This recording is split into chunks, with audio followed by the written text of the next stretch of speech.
Bienvenido a tu jueves de podcast. Hoy, en tu lado económico, asesorías, consejos, tips de economía y finanzas, junto a un invitado especial cada semana, conducido por Luciano Gamarra y Manuel Lozano. Hola, buenas tardes con todos. Un miércoles más aquí para darles algunas noticias que esperemos sea de mucha ayuda para ustedes. ¿Qué tal, Luciano? ¿Qué tal por allá por los Uniteds? ¿Cómo te está yendo? Hola Manuel, ¿qué tal? Hola a todos nuestros televidentes. Sí, efectivamente, aquí ya se vive una sensación de lo que antes teníamos como libertad allá por Lima, pero siempre igual cuidándonos, ¿no? Y sobre todo hasta acá también rebotan las noticias pues de la coyuntura económica y política del Perú, así que creo que todavía seguimos en incertidumbre hasta el 6 de junio y bueno, y esperar a ver los dos debates que vienen y la calidad del equipo económico que presenta cada candidato, ¿verdad, Manuel? Sí, pues la coyuntura aquí está bastante extrema, ¿no? Hay varios sectores, hay un voto duro ahí que se está manteniendo y realmente los votos en blanco y los indecisos son los que van a favorecer a uno o a otro candidato. Definitivamente eso altera la economía, ¿no? En varios sectores y también se ve en la parte financiera. En la parte financiera, pues, se ve cómo repercute en el tipo de cambio y también en la bolsa de valores de Lima y todo lo que incluye esto, ¿no? Porque el tipo de cambio y la bolsa influye en muchos otros tipos de inversiones, llamemos, por ejemplo, fondos mutuos, ¿no? Así que, bueno, esperemos que siga esto avanzando y ya iremos comentando un poco más sobre el impacto que puede tener esta coyuntura política actualmente. Luciano, dime, ¿tienes ahí tú un invitado al cual me parece que va a tocar un tema muy interesante y muy importante? Sí, efectivamente, Manuel. El día de hoy tenemos a Walter Crespo, que es contador de profesión, es MBA, él es experto en lo que son finanzas corporativas, es experto en lo que son las ISOs, experto también en algo que es muy importante ahora, de asesoría de empresas para lo que corresponde a su valorización y su posterior venta, ¿no? Porque así como hemos tenido una coyuntura en la cual hay muchos empresarios y personas que quieren, pues debido a la coyuntura inestable políticamente, pues tratar de sacar sus recursos del Perú, pues parte de ellos también están interesados en ver si es que es un buen momento para vender sus empresas y sobre todo también qué necesitan para vender una empresa y encontrar potenciales postores, ¿no? Entonces para eso quiero invitar a Walter. Hola Walter, ¿qué tal? ¿Cómo estás? Gracias por venir a este programa. Están? ¿Qué tal? ¿Cómo están? Qué gusto saludarlos. Hola Manuel, hola Luciano. Dale, Walter. Buenas tardes a todos nuestros participantes del otro lado. Un placer estar aquí. No, y gracias por tu asistencia, Walter. Y de hecho, Walter, esta conversación comienza pues con lo que fuimos conversando ya por interno y en estos días que hemos estado coordinando para el programa es qué es lo que un empresario pues tiene que tener en cuenta si es que quiere por lo menos atraer potenciales inversionistas para vender su empresa o si es que quiere saber cuánto vale su empresa, ¿no? Porque un tema no solamente es conseguir el postor, sino también es ver cuánto puedo pedir por mi empresa para finalmente obtener un flujo económico que en este contexto de pandemia incierto políticamente se necesita, ¿verdad? Así es, efectivamente, Luciano. Como tú lo has dicho, en el contexto en el que estamos no es nada sencillo y ya se han hecho varios estudios al respecto, ¿no? Cómo se está moviendo el mercado de la venta de empresas en el mundo y también en nuestro país, por supuesto, ¿no? Cómo ha impactado desde el 2020, por ejemplo, se dice que había bajado ya casi el 35% de las operaciones que estaban tentadas a venderse, ¿no? Entonces esto ha sido un impacto bastante fuerte a comparación de 2020 al 2019 precisamente por esta situación de crisis sanitaria en que nos encontramos. Entonces ahí nos damos cuenta de que las empresas van a tomar todavía un buen digamos, tramo le va a costar para poder llegar a concretar esas operaciones, esos proyectos que tenían en mente para vender, ¿no? Entonces, por ejemplo, aquí también las empresas, igual que en el sector público, como vemos, también han podido darse cuenta de cuál es la situación real en que están, ¿no? Y han visto muchas debilidades frente a esta situación y eso ha mermado incluso el valor de la empresa. Por ejemplo, hay un estudio de fusiones y adquisiciones que hizo la consultora Pricewaterhouse en el 2020, donde hablaba, por decir, una respuesta de coyuntura por el COVID y la crisis económica asociada. Nos decía este estudio qué estrategia se considera prioritaria en la compañía para este 2020, ¿no? Por ejemplo, ahí hablaban de búsqueda de eficiencia operativa, es lo que primero estaban ponderando. Luego hablaba de los cambios en el enfoque de mercado, ¿no? Entonces, todas estas situaciones han venido sumando a la problemática ya para lo que son el valor real de la empresa. Y para ello, muchas veces, lo primero que escuchamos cuando alguien quiere vender una empresa nos dice, ¿cuánto nos costará? ¿Cuánto estará mi empresa? ¿No? ¿Cuánto me irán a pagar? Es lo primero que un propietario de un negocio quiere saber de inmediato, ¿no? ¿Cuánto me pagará el mercado para tener una venta exitosa? Entonces ahí lo que podríamos ver es, primero, preguntarnos si estamos en un mejor momento para vender el negocio, ¿no? Para saber si este es el momento. Estamos ahora frente a una situación de crisis sanitaria, económica, social, y la añadimos en nuestro país, política, ¿no? Entonces, ¿será el mejor momento para vender el negocio? Es lo primero que yo me preguntaría, ¿no? Porque esto definitivamente va a impactar o va a mermar el valor de la empresa, ¿no? Por más crisis que nos encontremos, es necesario de todas maneras planificar, ¿no? Es como primer consejo, es importante planificar apropiadamente la venta. Por más desesperados que estemos, por más urgencia que tengamos, el negocio ya no da para más, el negocio me está sacando dinero a mi bolsillo, de mi familia, del presupuesto familiar, por ejemplo, ya no doy para más. Ya no tengo el buen ciclo de cobranza que tenía antes, ya no puedo operar, mi capital de trabajo se ha mermado. Entonces, aún cuando estamos en esos momentos críticos, es importante hacer un buen planeamiento de la venta, porque eso nos va a permitir mantener un precio elevado del negocio, ¿no? Y poder ir a negociar con cierto, digamos, buen respaldo y hasta tener la certeza de que vamos a hacer un buen proceso de negociación. Además, en este momento de la planeación es bueno diseñar esas mejores estrategias de venta, ¿no? También es importante, por ejemplo, que esta venta no la haga el propietario, ¿no? Que esta venta sea gestionada por un profesional o alguien que lo acompañe de manera técnica con un poco de más conocimiento del proceso, porque no es sencillo hacer una venta del negocio. Parece que fuera fácil, pero hay que hacer todo un planeamiento, un proceso, hay que incluso usar metodologías. Por lo tanto, yo recomiendo que sí es mejor guiarse o acompañarse de un profesional, ¿no? Para tener una venta exitosa. Bien, y así podemos ir dando algunos tips que yo creo que en estos minutos yo lo voy a ir conversando. A ver. No, es interesante lo que nos dices, Walter, porque ciertamente es un proceso que muchas personas piensan que es como vender una casa, como vender eventualmente un producto, y lo cierto es que realmente es un poquito más complejo que ello, ¿no?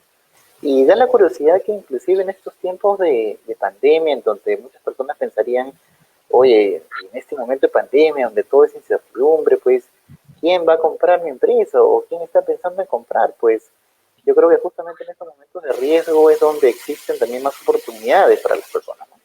Hemos visto dos procesos importantes de M&A, ¿no? Por ejemplo, en el Perú, la compra de la cadena Macro, ¿no? Por parte de supermercados peruanos.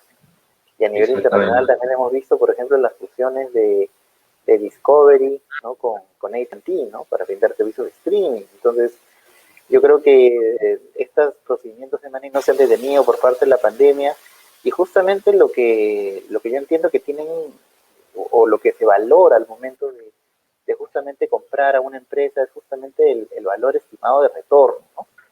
De hecho, que tú desde tu perspectiva de Project Finance de repente lo puedes explicar un poco a nuestros televidentes Claro. cómo es que se mide el valor de una empresa, cuánto es lo que yo debería esperar recibir por mi empresa, ¿no? Se debería mi precio calcularlo en función de cuánto he vendido, cuánto voy a vender.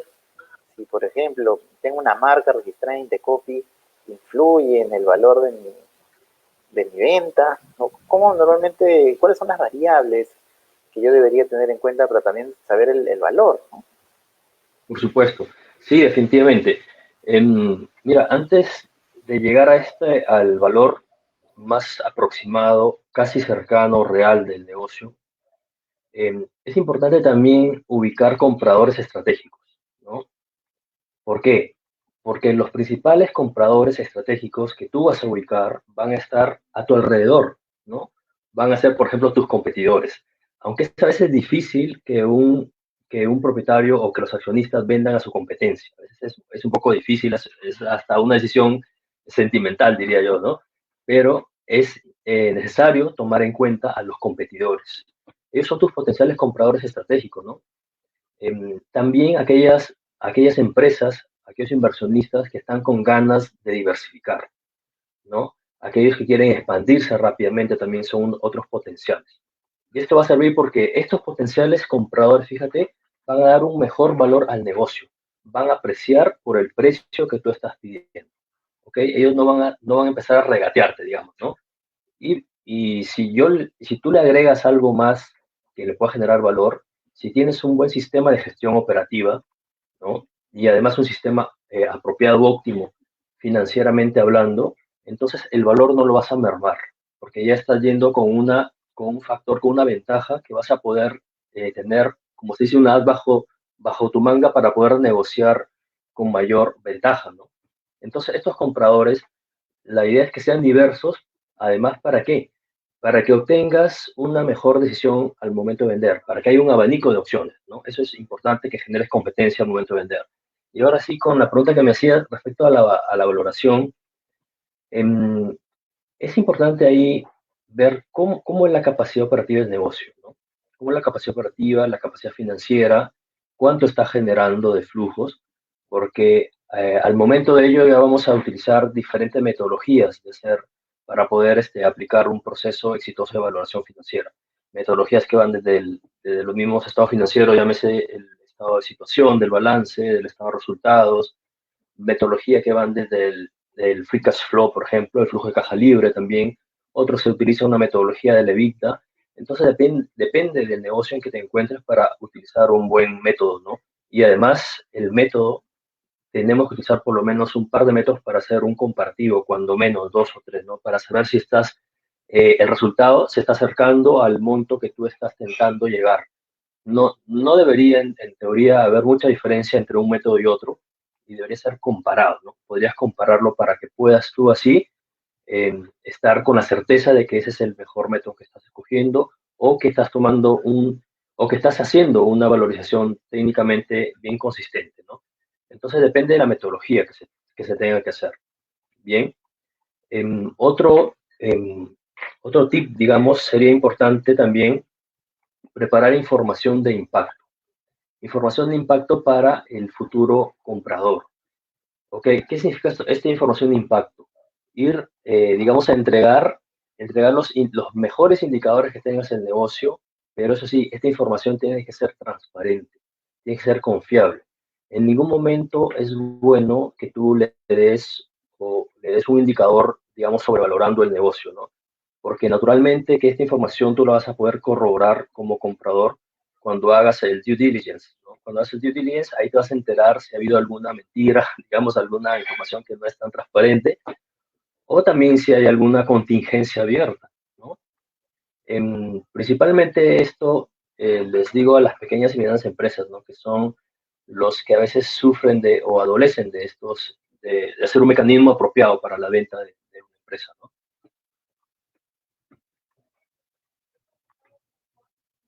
Lo que nos estás comentando.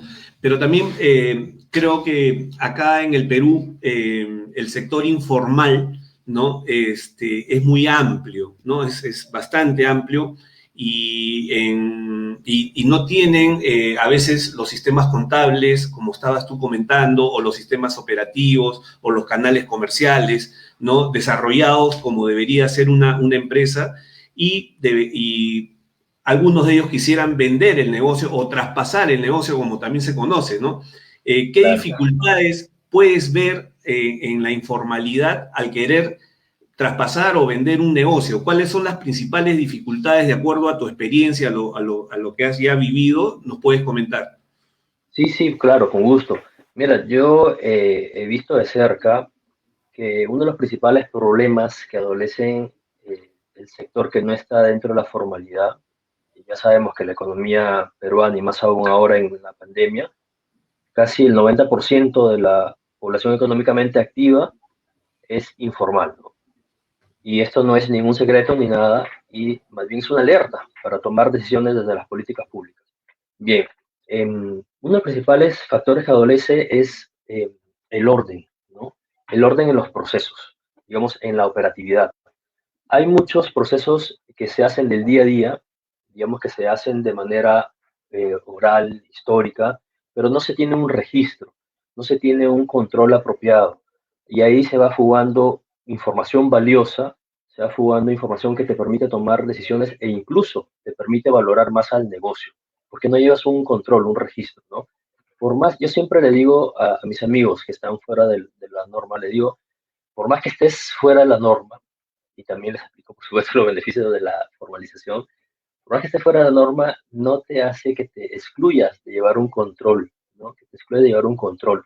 Es importante llevar ese control, ese registro, esa historia, esa estadística, para que tú puedas para que puedas tomar la mejor decisión en principio, para que puedas ver de qué manera vas a cambiar, por ejemplo, un proceso que estás llevando, si confeccionas, por decir, prendas de vestir, ¿no? Si confeccionas prendas de vestir, tú no sabes cuál es la temporalidad donde tú tengas que invertir más capital de trabajo para poder llegar a nuevos mercados. No al mercado de ahora, sino a nuevos mercados. Tú no sabes en qué momento tomar una decisión, por ejemplo, para ver qué producto vas a innovar, ¿no? Tú no sabes, por ejemplo, de qué manera, pues, a través de la investigación que podrías hacer, vas a poder cambiar la forma de que consuman tus clientes o vas a saber llegar más rápido a tus clientes, ¿no? Y eso es información que no está luego valorizada o registrada en los estados financieros, lo conocemos como el goodwill, no hay forma de cómo tomarlo en cuenta en un proceso de valoración, en supuesto que se quiera vender o traspasar el pequeño negocio, ¿no? Entonces ahí son dos factores bastante incidentes. Uno es el orden, ¿no? Es el registro, la falta de información. Si es cierto, se dan las operaciones del día a día, pero no hay forma de cómo evaluar. Y por otro lado, tiene la información, pero no la tiene de manera completa, ¿no? Porque no está llegando a cabalidad con los procesos que se deberían estar haciendo. Y bueno, después ya vemos el tema del acceso al financiamiento, el tema de la tecnología también es un proceso, es un problema que impacta muchísimo a la pequeña y microempresa. Y esto, por supuesto, le trae también o le pasa factura cuando vas a vender tu negocio, ¿no? Y a veces ya tienes que venderlo al precio que te da el postor, ¿no? Al precio que te da el postor lo tienes que vender. O lo tienes que vender por la emergencia que tienes en ese momento. Y así se van dando diferentes situaciones que van mermando precisamente el valor del negocio. No, y qué interesante lo que nos menciona Walter, ¿no? Y sobre todo creo que es una situación el evaluar una potencial venta en esta coyuntura del país, ¿no? Si bien es cierto, en el 2020 fuimos uno de los que más decrecieron a nivel de PBI, menos de 10%. También este año 2021 vamos a ser a nivel Perú uno de los países que más va a crecer, ¿no? Con estimación de Así crecimiento es. mayores a 10%, con lo cual yo creo que la recuperación que ha tenido el Perú, y todo va bien el 6 de junio, pues yo creo que va a ser una situación expectante para muchas empresas que quieren no solamente deshacerse o traspasar el negocio, sino también Claro. recibir capital fresco, ¿no? Por parte de accionistas nuevos o eventualmente de inversionistas, que es algo que necesitamos. Ahora, también tenemos algunas preguntas del público, Walter, que de repente a ver nos puedes ayudar. Por ejemplo, nos menciona Isabel Jiménez, nos dice, yo tengo un colegio que no ha abierto en meses. ¿Va a ser un buen prospecto de venta? ¿Podría encontrarle postores? Por ejemplo, ¿qué opinas sobre estos sectores, por ejemplo, el sector de educación, que ha Claro, sido tan golpeado. ¿Tú crees que sea un buen prospecto de venta? ¿Qué deberían preparar, por ejemplo? ya, muy buena pregunta, interesante, ¿eh? Y sobre todo el negocio, ¿no? Fíjate que en el negocio de educación hay estadística oficial que han cerrado más de 3.000 colegios en el país, ¿no? Y la gran deficiencia, digamos, como un común denominador en el negocio de educación es no solo la infraestructura, ¿eh? Ojo, que ni siquiera la infraestructura física, sino más bien la infraestructura tecnológica.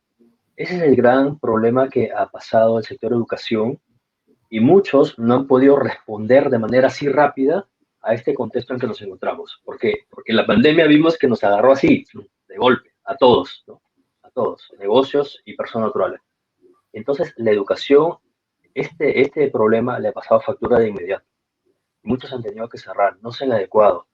Entonces, ahí vemos un tema de innovación tecnológica, de qué forma vamos en este negocio, de qué forma en el negocio de educación vamos a poder tener la capacidad de dar respuesta tecnológica a nuestros estudiantes, ¿no? Porque el nuevo comprador lo que va a apreciar es eso. Y si no lo tienes, naturalmente que te va a dar un precio más bajo.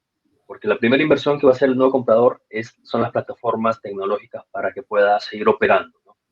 Porque ya sabemos que también otro problema que ha pasado en el sector de educación es la alta morosidad, ¿no? Han tenido muchas dificultades para cobrar las pensiones, en el caso de los particulares, porque, bueno, las familias se quedaron sin trabajo, les reducieron los ingresos, uno de los miembros de la familia ya no trabaja, entonces ha habido bastante impacto nuevamente en las finanzas de las familias y eso está pasando también en la factura al sector de educación, ¿no?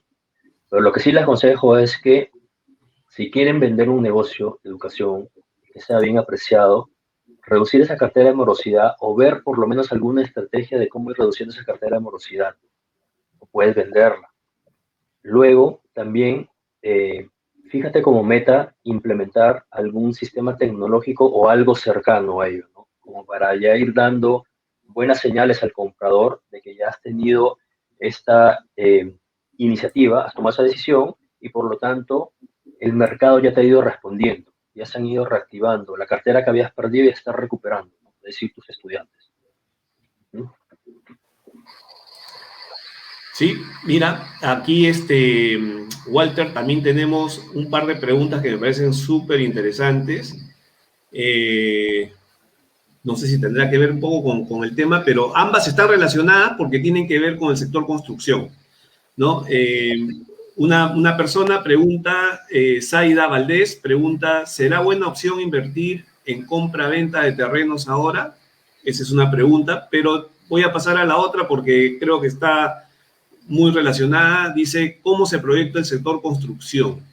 ¿No? Son dos preguntas que nos hace acá el público. No sé si nos puedes ayudar con la respuesta. Ok, bien, respecto a la inversión en terrenos, ya sabemos que invertir en bienes raíces siempre va a ser una buena inversión, digamos así en términos sencillos, ¿no? A pesar de la crisis, se puede valorizar un terreno, se puede valorizar, pero ustedes saben también que las crisis son cíclicas, ¿no? Las crisis son cíclicas, no duran, ya se ha visto en la historia de todas las crisis que hemos tenido, no dura más de 4 años y luego vuelve a recuperarse los precios de los bienes raíces, de los inmuebles, ¿no? Entonces no se va a perder siempre y cuando tú tengas en mente o en la mira invertir al mediano o largo plazo. Pero si tu propósito es invertir al corto plazo, generar liquidez de inmediato, más que rentabilidad, ojo, yo ahí sí te diría que tomes una decisión más informada respecto a la compra de terrenos, ¿no? Entonces te diría mejor, ¿por qué no evalúas otro tipo de negocios, otras actividades? Si es que tu intención no es generar ganancias y liquidez en estos momentos, ¿no? Si tienes una decisión de mediano y largo plazo, sí te recomendaría por los terrenos, ¿no? Porque al final, ya digo, la crisis va a pasar y esto se va a empezar a apreciar, a valorizar nuevamente los terrenos, ¿no? Y por el otro lado de la pregunta, me repite la pregunta, discúlpame, era de los terrenos y lo otro, del sector construcción, si va a haber una recuperación. Bueno, el sector construcción ya se está reactivando desde el año pasado. Ya hemos visto estadísticas oficiales desde el año pasado, más o menos, si bien es cierto, se contrajo y muy fuerte desde marzo a junio del año pasado, pero ya a partir del segundo semestre del 2020 empezó un poco ya la reactivación. Y esto se ha dado gracias a, por ejemplo, que las tasas de interés, ¿no? Las tasas de interés de los créditos hipotecarios bajaron drásticamente. Eso ha dado un incentivo a que se recupere, se dinamice el sector de construcción, ¿no? Sobre todo los proyectos inmobiliarios, especialmente para las viviendas, ¿no? Luego también que los fondos de inversión, han venido muchos fondos de inversión, si bien es cierto, se habían retirado a raíz de la crisis y es bastante entendible, pero otra vez los fondos de inversión ya están, digamos, con ese apetito de querer invertir en proyectos inmobiliarios en el país, que tenemos una gran brecha de falta de infraestructura inmobiliaria acá, ¿no? Y además también le sumo que la liquidez que existe en el sistema financiero peruano. Los bancos ahora ya están financiando al 100% proyectos inmobiliarios. Antes un banco te financiaba, por ejemplo, un 50%, ¿ok? Antes te decía, no, te financio el 50% y tú la otra parte financialo con las cobranzas por adelantado de los proyectos que estás vendiendo a tus clientes, ¿no? Con la separación de los inmuebles o el pago por adelantado que tú haces de un inmueble que vas a comprar. Pides al banco el préstamo, le pagas a la inmobiliaria. Entonces, antes el banco te pedía eso. Ahora no, el banco ya están financiando al 100%. Y eso también está un poco reanimando a toda la demanda inmobiliaria que hay en el país. Qué bueno que al menos así la economía se está moviendo, ¿no? Y hay sectores que definitivamente pues van a tener mejor desarrollo que otros, eso es innegable, ¿no? Walter. El impacto político ahí nada más es un tema que, sí, hay que tomarlo exacto, bien. Exacto. Walter, ¿cómo tú puedes ayudar a las personas que nos están viendo a poder hacer algún tipo de venta de su negocio si es que quisieran traspasarlo, o de otra forma si es que hay personas capitalistas o inversionistas que quisieran adquirir algún tipo de negocio? ¿Cómo los puedes ayudar tú? Ok, ¿cómo me podrían ubicar o cómo les podría...? Así es, exacto. ¿Cómo te pueden ubicar para que tú los puedas asesorar o ayudar? Principalmente, bueno, por la red yo siempre estoy colocando contenidos de información financiera, tanto corporativa como es el que estamos tocando hoy, y también información para sus finanzas personales, ya de manera para las familias y las personas naturales en general. Y lo voy colocando a través de mis redes, Walter Crespo, por ejemplo, en LinkedIn está ahí, o también está a través de mi consultora, de Finance City Consulting and Training, también en las redes o en la página web, lo pueden ver y por ahí contactarme si tienen algún interés o alguna ayuda más que puedan obtener de mí. Perfecto, muchísimas gracias, Walter. Creo que es una muy buena información y estoy seguro que muchos de nuestros televidentes van a contactar para evaluar esta posible transacción. Muchas gracias por visitarnos, Walter. No, gracias, a ustedes, muchas gracias. Encantado y un placer ahí compartir con todos sus televidentes o teleescuchas. Perfecto, muchísimas gracias. Gracias, Walter. Gracias. No, qué interesante, ¿no, Manuel? De hecho, sí, que es una opción interesante el hecho de tener también una vía más, no solamente de salir del mercado, sino también de conseguir nuevos inversionistas, ¿no? Creo que en caso necesiten armar este book que nos comentaba Walter, para efectos de ver las eficiencias de la empresa, creo que es importante lo que nos comenta Walter, pero también si es que necesitan buscar postores, pues pueden llamar a Index Perú para efectos de referirle inversionistas. Sí, claro, estamos ahí siempre conectados con todos nuestros invitados para poder ayudarlos. Es un momento en el cual se pueden aprovechar oportunidades, como dijo claramente Walter, a veces las crisis traen oportunidades. Y creo que me he expresado mal, no es a veces, siempre trae oportunidades las crisis, ¿no? En todo sentido, y pueden encontrar opciones muy interesantes dependiendo hacia dónde quieran enfocarse, ¿verdad? Y bueno, Luciano, quería comentarle a los amigos, a los que nos están viendo, que por favor las preguntas que tengan nos las dejen saber a través del chat y que también sería muy interesante de que nos propongan algunos temas que les puedan interesar para nosotros poderlos desarrollar en próximos programas, ¿no? Yo tengo algunas cosas que compartir, Luciano, si me permites, por favor. Claro, encantado. Perfecto. Manuel, ¿vas a proyectar, Manuel?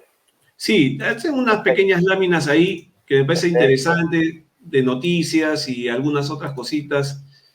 Bueno, mientras proyectas, Manuel, vamos a agradecer pues a nuestros televidentes, Isabel Jiménez, a Zaida Valdés, a Mixa, a Carlos Cortés, a Alberto Purga por sus comentarios, ¿no? Hay una pregunta adicional, pero la vemos tan pronto terminemos con tu sección, Manuel.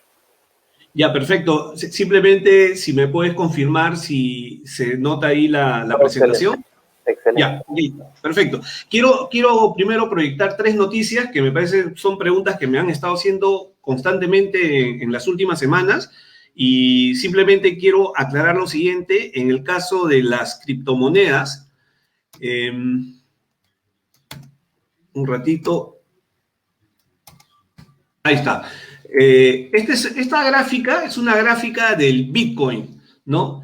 El Bitcoin ha tenido una caída, pero fuerte, muy fuerte, y básicamente se ha dado en el momento que Elon Musk, el CEO de Tesla, anunció que ya no iba a usar esta criptomoneda para las transacciones en la venta de sus automóviles eléctricos. Eso originó que el mercado de las criptomonedas se caigan muy, muy, muy fuerte y el Bitcoin arrastró a otras monedas adicionales, como Ethereum, como Binance, en fin. Es más, Binance, la plataforma Binance, está siendo investigada actualmente en Estados Unidos por el IRS, que viene a ser lo que acá vendría a ser la SUNAT, y otra,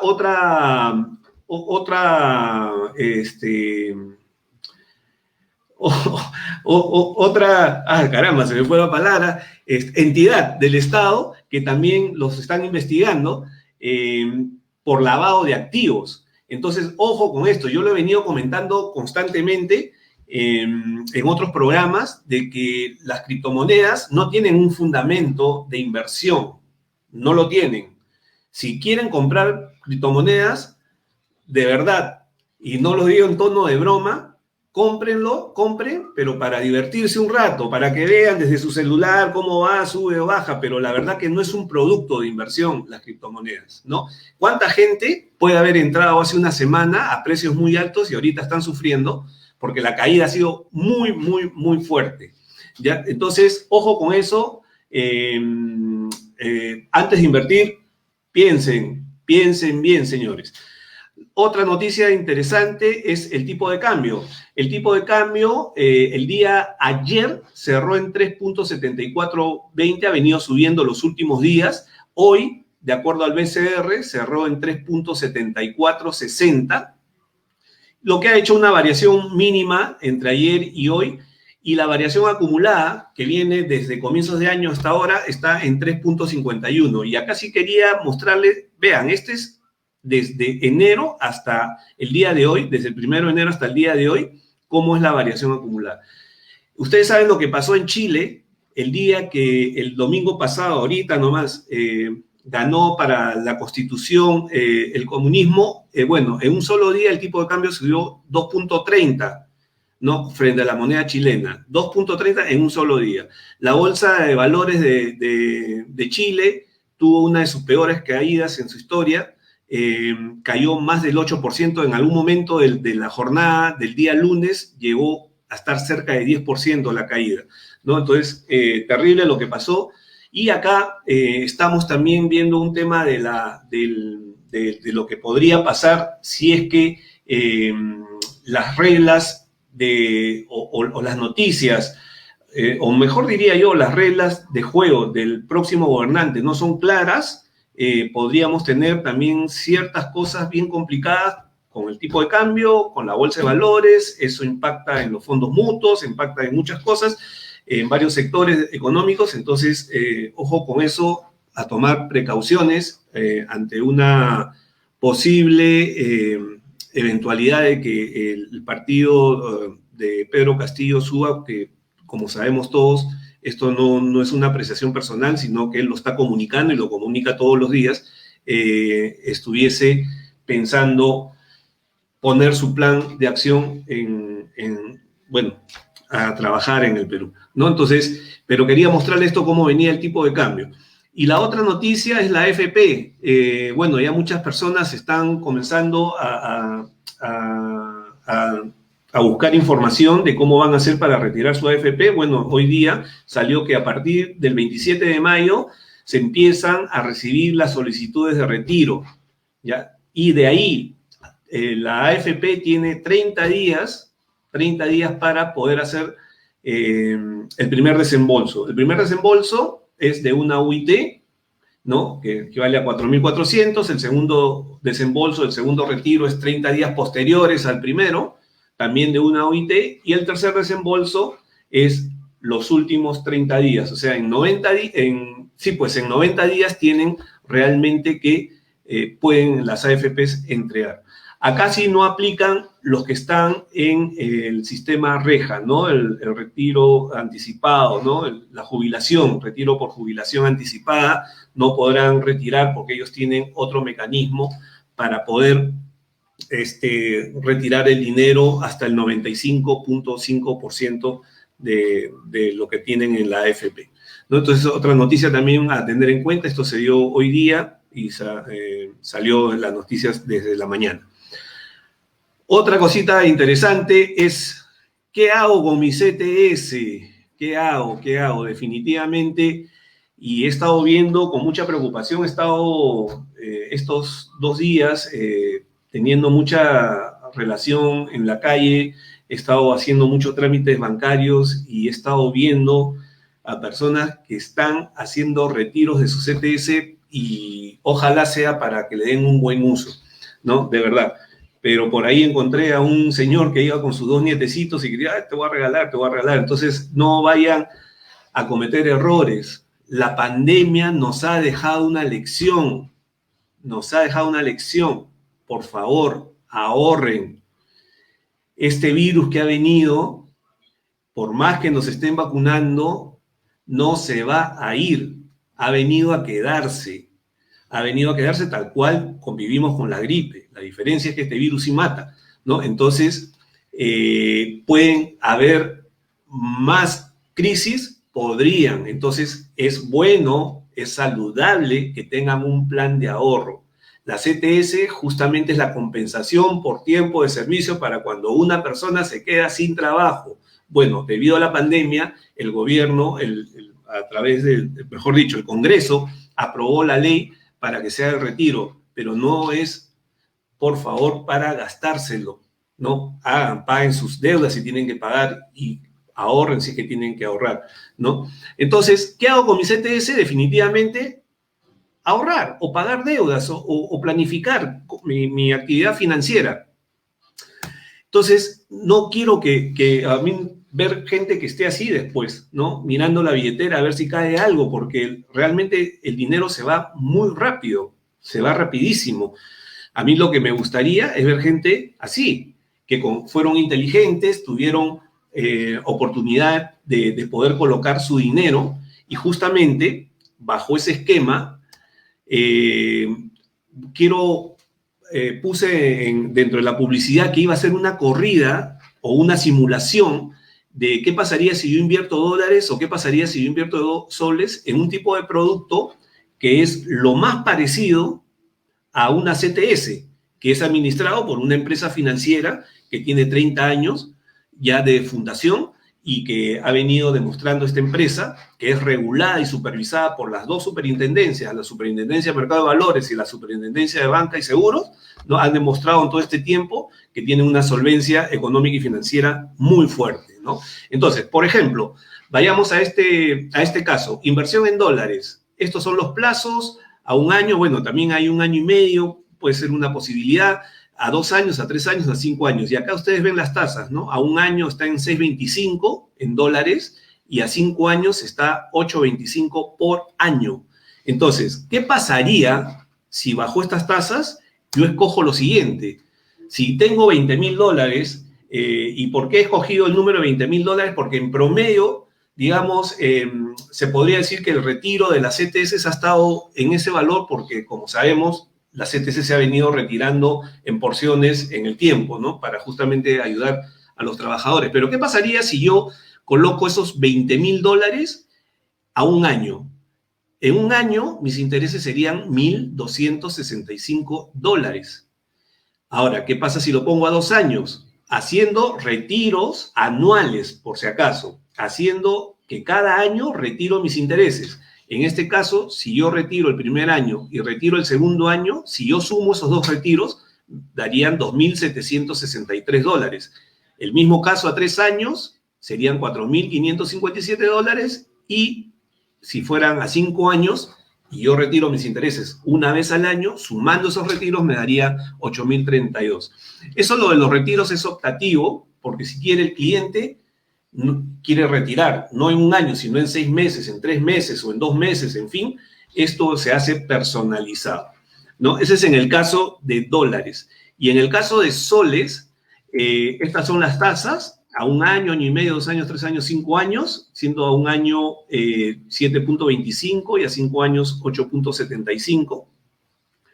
¿Qué pasaría en este caso si yo, mi CTS, si la tuviese en soles, y digamos, son 50,000 soles, y esos 50,000 soles los pongo a un año? Esta sería mi rentabilidad o mis intereses que yo ganaría. A 2 años sería 7,896, a 3 años 12,498, y en 5 años 21,299 soles, retirando cada año mis intereses para poderlos disfrutar, si yo quiero, en algo, pero mi capital manteniéndolo intacto. Hay personas que de repente podrían optar por decir, no, yo quiero que todo se capitalice. Bueno, los intereses se van capitalizando y ganarían algo más, porque es justamente la capitalización. Entonces, el mensaje que les quiero dar acá, y me quedo con esta imagen, es: sean estratégicos ahora que están retirando su CTS. Si es que una parte la quieren usar para pagar deudas, es totalmente válido. Si otra parte, no se la gasten, de verdad. La pandemia nos ha tenido que dejar lecciones. A muchos los han agarrado, como se dice en el argot, con los pantalones abajo, y han perdido empleo, han perdido emprendimientos. Entonces es hora de que se tome conciencia y que utilicen ese dinero que están retirando de la CTS para ahorrar, y que ese ahorro, si es que hubiera alguna otra crisis más adelante, les den, aunque sea un respiro. Si es que perdieran trabajo o la empresa ya no genera ingresos o el emprendimiento se cae, que le dé al menos para sobrevivir 1, 2, 3, 4, 5, 6 meses hasta que se reponga, ¿no? Entonces, si hay personas que desean buscar información o tener más información, ahí les dejo las coordenadas, ¿no? Estamos a través de Index Perú, estamos en Facebook, en LinkedIn, en la página web, o simplemente me pueden escribir al correo o mandarme un WhatsApp al teléfono que figura aquí. Ok, eso era lo que quería compartir con ustedes. Luciano, te dejo para que puedas tú comentar sobre el tema que nos tenías preparado para hoy. Muchas gracias, Manuel, por el pase.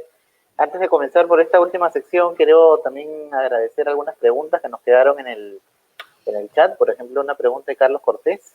Nos pregunta, si una empresa tiene 2 socios, Nasac dice, y uno de los socios decide retirarse, ¿se convierte en una IRL o se tiene que buscar un tercer socio? ¿No? Bueno, es una pregunta más societaria, pero técnicamente una sociedad anónima cerrada tiene que operar con mínimo 2 socios. Si solamente se queda un solo socio, tienes que, o en este caso se convierte en una sociedad irregular, que tiene que estar, en este caso tiene que regularizarse para efectos de que pueda seguir existiendo. Por tanto, tendrías que buscar un nuevo socio si en caso uno de tus socios se va, ¿no? Gracias también a Malú Moncada, a Raúl Smith, a Isabel Jiménez por los temas que nos están proponiendo para nuestras siguientes ediciones. Bueno, y en mi caso, bueno, de hecho que Manuel, tú la semana pasada también has hablado con nuestros televidentes acerca de estrategias, ¿no? Para qué hacer en caso del desastre, ¿no? Cómo prevenir el apocalipsis que posiblemente se viene.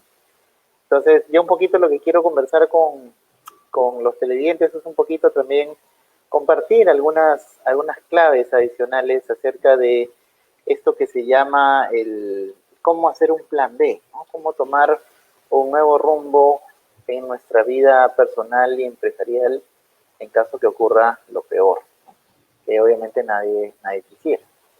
Entonces, vamos a compartir, me confirmas por favor Manuel, si es que se ve lo que estoy compartiendo. A ver, dame un minuto por favor. Ahí está, perfecto. ¿Me comenta si se ve por favor Manuel? ¿Sí? Listo, ahí está. Perfecto. Entonces, hablamos acerca de algunos tips que quiero compartirles con relación al plan B en función de lo que muchos televidentes y clientes también me han ido comentando, ¿no? ¿Qué cosa puedo hacer para prevenir o para poder ejecutar un nuevo plan de vida en caso exista pues una opción política que no queremos? Pues yo lo he elaborado un plan B en función de cuatro pilares, ¿no? Que debemos tomar en cuenta muy rápidamente. Uno es tener una buena estrategia fiscal, ¿no? Que es un poquito donde tenemos que comenzar. Y para efectos de pensar en un plan B, ¿no? Y por plan B yo me pongo a pensar un comenzar de cero, en otro lugar, en otro país, pues lo importante que tenemos que ver es analizar el régimen fiscal al cual vamos a estar sujetos en caso de que decidamos emigrar a otras latitudes. Porque de hecho en el Perú las tasas tributarias para la tributación de las personas va desde el 8 al 30%. Sin embargo, en algunos otros países la tributación puede llegar a 35% y los tributos a nivel de servicios independientes también pueden ser más altos inclusive que el Perú. Así que evaluar el régimen tributario del país al cual queremos emigrar podría ser una variable para decidir a cuál vamos. Por ejemplo, si queremos, por ejemplo, todavía desarrollar actividades en el Perú, pero ya no desde una empresa peruana, sino desde una empresa extranjera, tenemos que, por ejemplo, que buscar un país que nos ofrezca alguna ventaja fiscal respecto a los ingresos que se perciben por el exterior, ¿no? Por ejemplo, Paraguay es una opción que se ha ido tomando bastante, porque de acuerdo a la legislación paraguaya, los ingresos que se obtengan de fuente extranjera, es decir, ingresos de empresas paraguayas que se perciban en el extranjero, pues no van a estar sujetas a tributación en Paraguay, con lo cual, si es que una empresa quiere seguir desarrollando actividades en el Perú, podría hacerlo desde una empresa paraguaya. Sobre todo en las empresas de tecnología o digitales, creo que van a estar muy interesadas en este tipo de esquemas fiscales, ¿no? Otro tema que ya aplica más para las personas físicas es la residencia fiscal. Porque imagínense que durante estos 2 últimos meses, como bien has visto también en las noticias, Manuel, la salida del país se ha visto aumentada para ciertos países en más del 80%. Entonces, hay una clara tendencia de algunas personas de buscar algunos nuevos rumbos desde ya, inclusive. Entonces, es importante tomar en cuenta que si tú estás más de 6 meses fuera del Perú, técnicamente hablando, pierdes la residencia para efectos tributarios en el Perú y ya tendrías que tributar como un extranjero, siendo peruano y teniendo aún tu DNI. Y es ciertamente que los ingresos que perciben las personas extranjeras en el Perú, pues están grabadas con rentas más altas, ¿no? En algunos casos puede llegar hasta el 30%. Así que también es un concepto importante a ver. Y por otro lado, si es que decidimos emigrar a otro país, las legislaciones internacionales de muchos países, sobre todo en Europa y en los Estados Unidos, pues prescriben de que si una persona está más de 6 meses fuera de su país, es decir, 6 meses dentro del territorio europeo, por ejemplo, vas a ganar también automáticamente la residencia en el otro país. Entonces podría ser que dependiendo del mes en el cual estés saliendo del país, tengas que pagar impuestos en dos países. Y más aún si estamos en un país con el cual el Perú no tiene ningún convenio para evitar la doble imposición, con lo cual el tema de la residencia fiscal para los que deciden emigrar es básico. Otro tema importante es que si una persona que ha percibido rentas durante todo el año 2021 quiere emigrar del país, aún va a tener que seguir presentando o cumpliendo con sus obligaciones formales hasta que pierda el domicilio fiscal en el Perú. ¿Eso qué quiere decir? Que las obligaciones tributarias que tenga pendientes por el año 2021 van a tener que continuar siendo cumplidas. Otro tema también importante es acerca de la prescripción, ¿no? Hay muchas personas, inclusive en fechas anteriores, hay muchos peruanos que han decidido emigrar del país hace muchos años y pues se olvidaron del cumplimiento del pago de impuestos a la renta de persona natural. Entonces es importante tomar en cuenta que únicamente transcurridos 6 años, estas deudas prescriben. Mientras tanto, la SUNAT va a poder seguirlas cobrando y te va a poder seguir multando, emitiendo resoluciones coactivas que van a ir creciendo con el pasar de los años, con lo cual es importante ver para las personas que han emigrado del país si es que antes de salir del Perú han tenido algún tipo de deudas, porque estas deudas van a seguir creciendo y si es que algo sucede con las personas que tienen las deudas, también van a ser transmisibles como deuda a sus herederos. Otro tema que también tenemos que considerar es respecto del recibimiento de dinero en cuentas. Desde este año, Manuel, del año 2021, como sabes, ya está vigente la regla que obliga a las entidades financieras a reportar a la SUNAT todo movimiento de cuentas o saldos de cuentas o montos acumulados de cuentas que excedan de los 30.000 soles. Razón por la cual, desde el mes de septiembre o desde julio del año 2021, estas declaraciones van a ser realizadas por parte de los bancos a la SUNAT y yo creería que a partir de agosto, septiembre, octubre vamos a tener una intensa visita de SUNAT o por lo menos una intensa campaña de notificación de la SUNAT para efectos de validar supuestas inconsistencias entre los montos declarados por concepto del impuesto a la renta versus los montos que tenemos como ingreso a nuestras cuentas bancarias del propio 2021. Y no solo en 2021, porque inclusive ya han habido alineamientos para efectos de que la SUNAT pueda contar con información desde el 2018 inclusive. Con lo cual, yo creería que hacia el segundo semestre del año, ya la SUNAT va a tener información fidedigna de los contribuyentes por el año 2018, 2019 y 2020. Con lo cual, si en alguno de estos años algunos televidentes ha tenido algún problema, no ha declarado algún tipo de ingreso, pues los invito a que nos llamen. En Facebook estamos como Estudio Gamarra Asociados y al teléfono 748-5140 para efectos de que podamos sacar una cita y revisar si efectivamente tiene algún desbalance.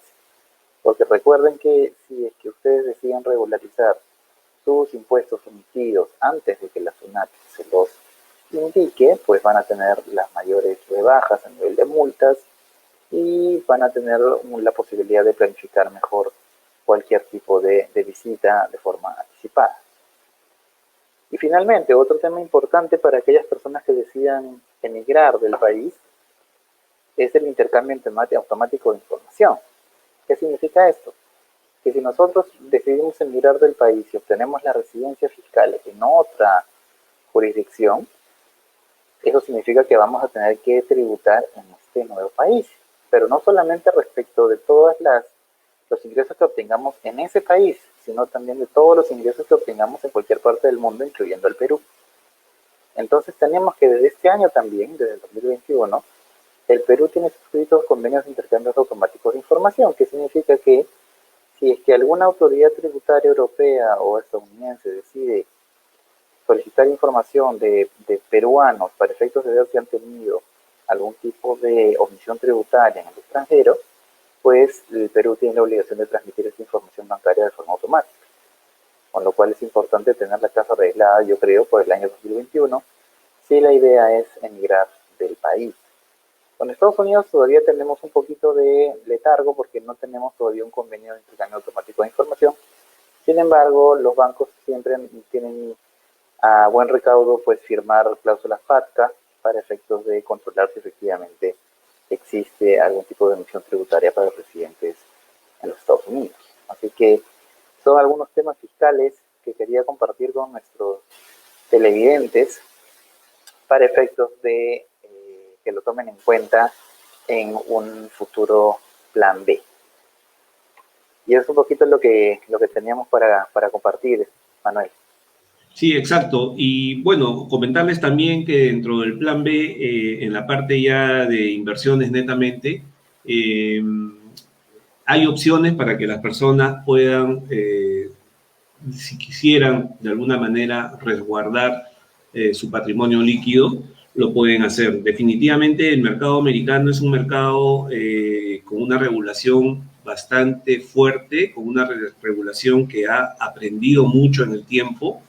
La crisis del 2008 enseñó bastante, se pusieron los controles mucho más estrictos. Tanto es así que hoy por hoy los bancos americanos, los grandes bancos americanos, ¿no? Porque hay bancos pequeños también, están teniendo muchas restricciones las personas, los turistas, que están yendo si es que quisieran abrir una cuenta directamente en un banco americano. Sin embargo, existen plataformas de inversión que pueden dar el servicio de poder, sin necesidad de viajar, definitivamente, dar el servicio de que una persona pueda abrir alguna cuenta de inversión. Ojo, de inversión, lo repito porque no es una cuenta bancaria. Pero sí se piden ciertos montos, los cuales son dados por estas empresas. Definitivamente no es una banca privada, porque la banca privada sí solicita montos muy altos. Podría ser que una banca privada te esté pidiendo $500,000 para que puedas abrir una cuenta en el extranjero. Esto, lo que yo les digo, no es una banca privada, pero sí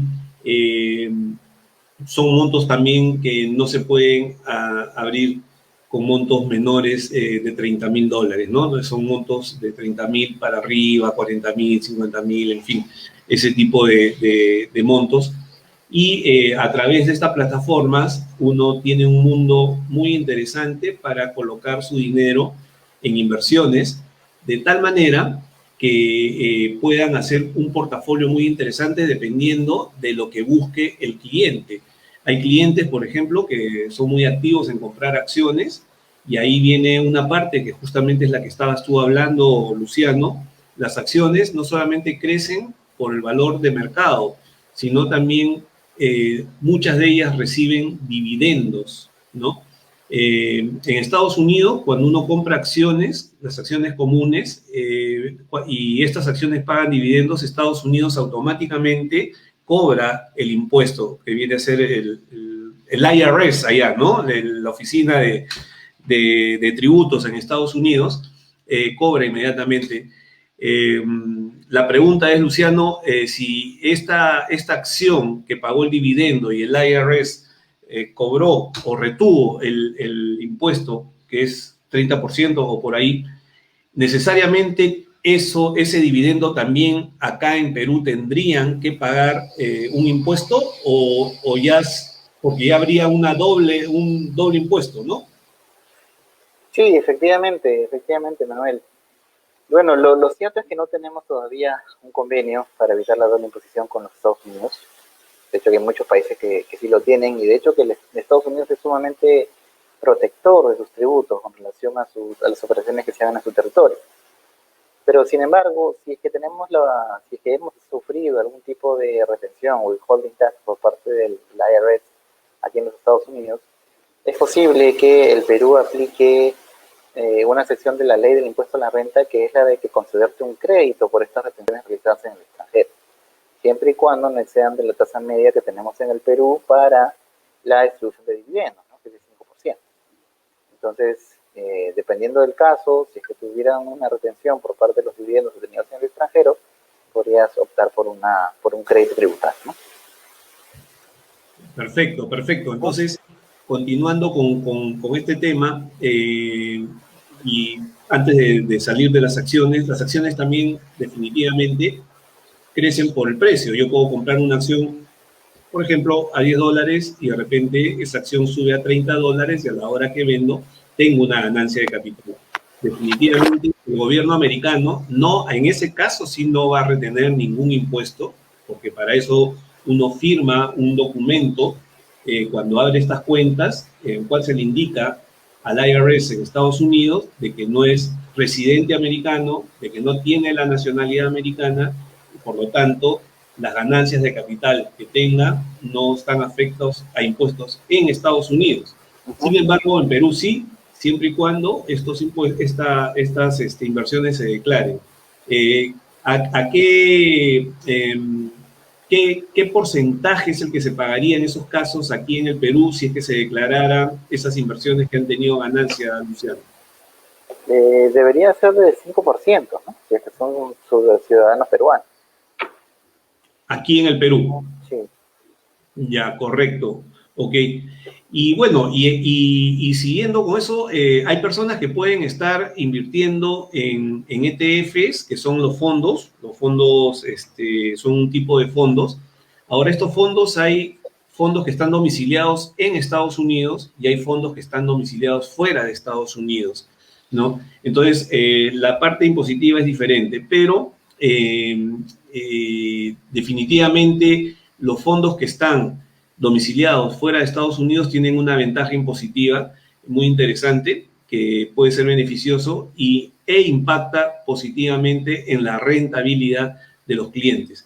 Y si no fuera a través de esto de los fondos, también existe lo que es la renta fija, ¿no? Que prácticamente es hacer un portafolio de bonos, los cuales estos bonos, al momento que son adquiridos por los clientes, definitivamente en ese momento se sabe cuál es la renta que van a recibir los clientes, ¿no? Entonces, hay diferentes formas de poder colocar su dinero afuera, pero como les digo, ese sería parte del plan B si es que aquí en el Perú las cosas no estuviesen tan claras en la economía, en la parte financiera, y quisieran optar por buscar nuevas alternativas.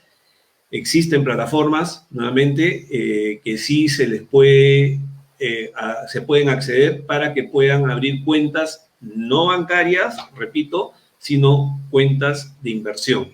Y cuentas de inversión supervisadas y reguladas por el regulador americano, valga la redundancia, ¿no? Entonces, eso es parte de lo que podrían hacer las personas que deseen tener un plan B para poder invertir su dinero en mercados internacionales y salvaguardarlo del momento político, económico que pueda estar pasando el país.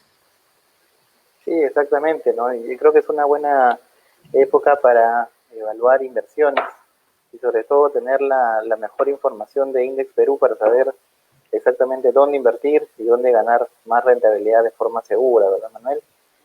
Así es.